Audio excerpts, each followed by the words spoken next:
Hello. Eddie. So I normally don't speak in front of a lot of people. I'm a lot more comfortable behind drums where you can't really see me. But another thing, well, first let me say that if you ever run across Pat and Neil Priest at a dinner party, don't tell any stories. You might end up here. So this is a story about being haunted, but not by ghosts, goblins, or ghouls.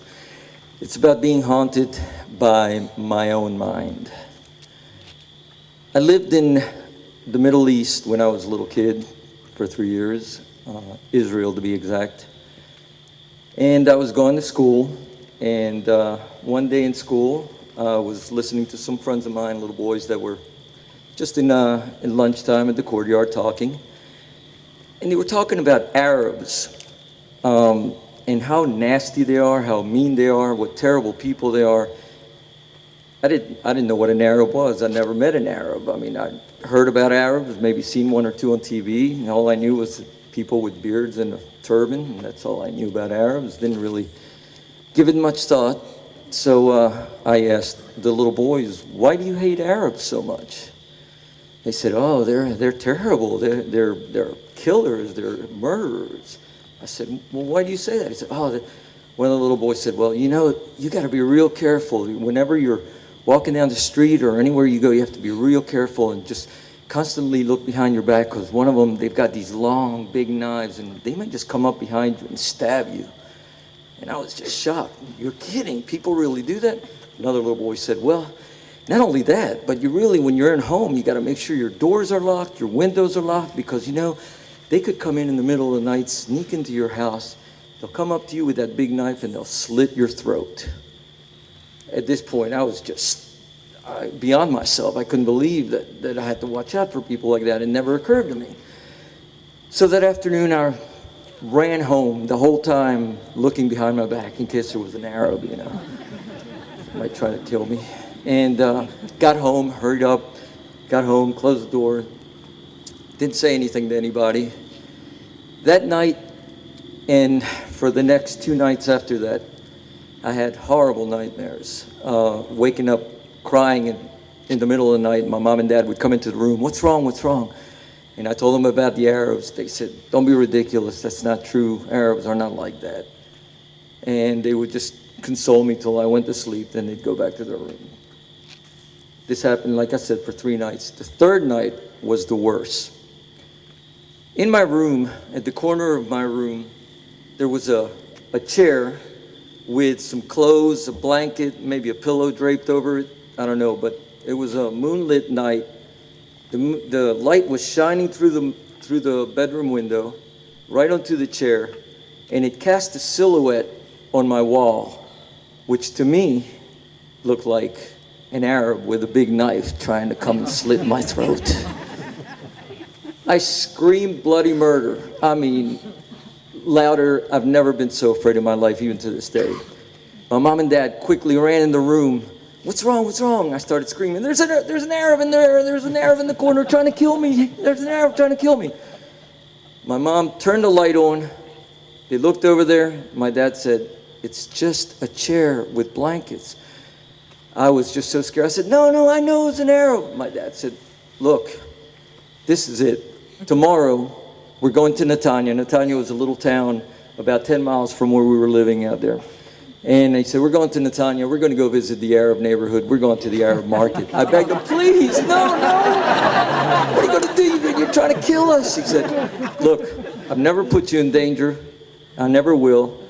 Tomorrow we're going to the market." I looked at my mom. My mom just went, "Hey, you know, no talking my dad out of anything once he makes up his mind." So my dad said, "Tonight I'm going to stay in the room with you. Tomorrow in the morning we're getting up early and we're going." So he did. He stayed in the room. He laid down in the bed next to me, cuddled me, and we both went to sleep. In the morning, he woke me up. He said, "Go get a quick shower, put your clothes on. Your mom's got breakfast ready, and then we're going to the market." Again, I tried to talk him out of it. There was no talking out of it. Needless to say, that was the slowest shower or dressing I've ever done. Finally, we're walking out the door. My dad had a Jeep at the time, so I'm walking out towards the Jeep. My dad said, where are you going? I said, I'm getting in the Jeep. He said, we're taking the bus. Okay, I was petrified at this point. I'm thinking, okay, not only are we going into enemy territory, but we have no escape vehicle. We're dead for sure.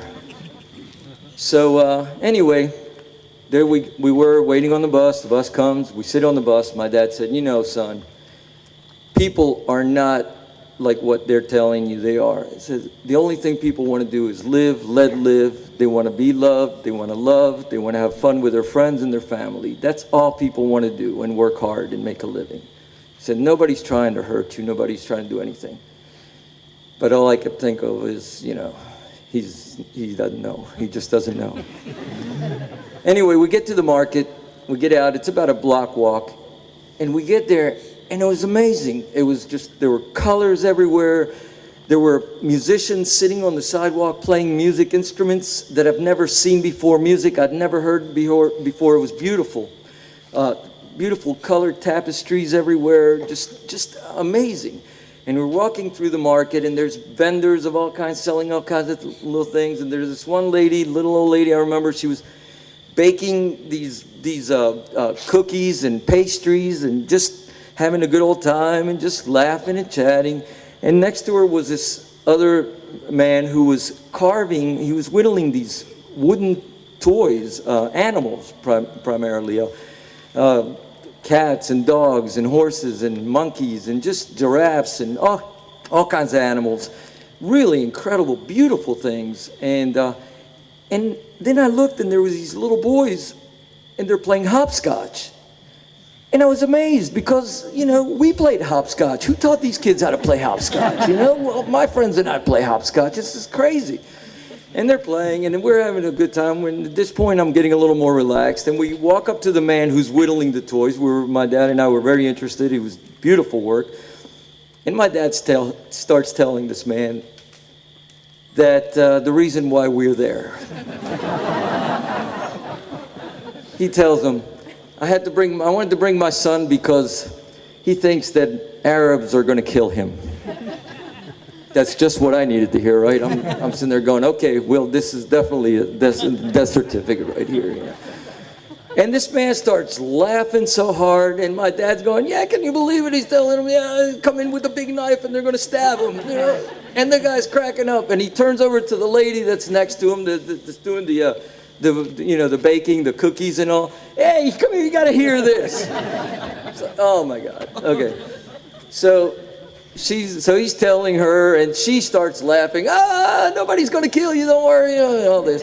Then, of course, the little kids that were playing are hearing the story. They all come over, and they asked me if I wanted to play with them. You know how to play hopscotch? Of course I know how to play hopscotch. We invented this game, you know. And so I'm playing hopscotch with the kids, and they had all kinds of little toys. And before I knew it, it was hours we were spending there, and I had the best time. As we're leaving, we're walking again by the wood carver, the whittler. He calls me over, and he was working on this little wooden black horse he was doing, painted black horse. He was painting it at the final stages there. And by the time we got through, the horse was ready, and he calls me over, and he hands me the horse to take that home. Wow, beautiful. So after he does that, we walk by the lady with the cookies and all the pastries. She calls me over. She says, come here. So I go over there. She grabs a bag and starts stuffing it with cookies and pastries and wraps it up, hands it to me, said, take that to your friends. Okay. So then we went home, and I felt a lot better. The next morning, we go to school, and it's recess again. And I had my little bag with the cookies and the pastries and my little horse, and I had it in my backpack. And at recess, the little boys are sitting there. I said, hey, you want to see something? Yeah. So they come over, and I said, look. I opened up my bag with all the pastries, and I said, go ahead, grab some. And they're all grabbing them, and they're eating them. I said, wow, where'd you get that? I said, and look, I also have this. And I took out the little horse, and I showed them the horse, and they were, wow. And I said, yeah, he has all kinds of toys. It was beautiful. Where did you get them? I said, my dad took me to the Arab market yesterday. They were shocked. What? You walked out of there alive? They couldn't believe it. So there we were, eating the cookies. Everybody took turns with the horse and everything. Beautiful day. And you know, for a long time, I lived there for 3 years, I never again heard those boys say anything about dirty Arabs or anything else. So hopefully that taught them something. Anyway, a little over a year ago, my dad passed away. But I'll always be thankful because what he did for me was he removed all hauntings. I was never haunted by prejudice again. So, Dad, thank you for that. I love you, and hope you all have a good night. Be safe going home.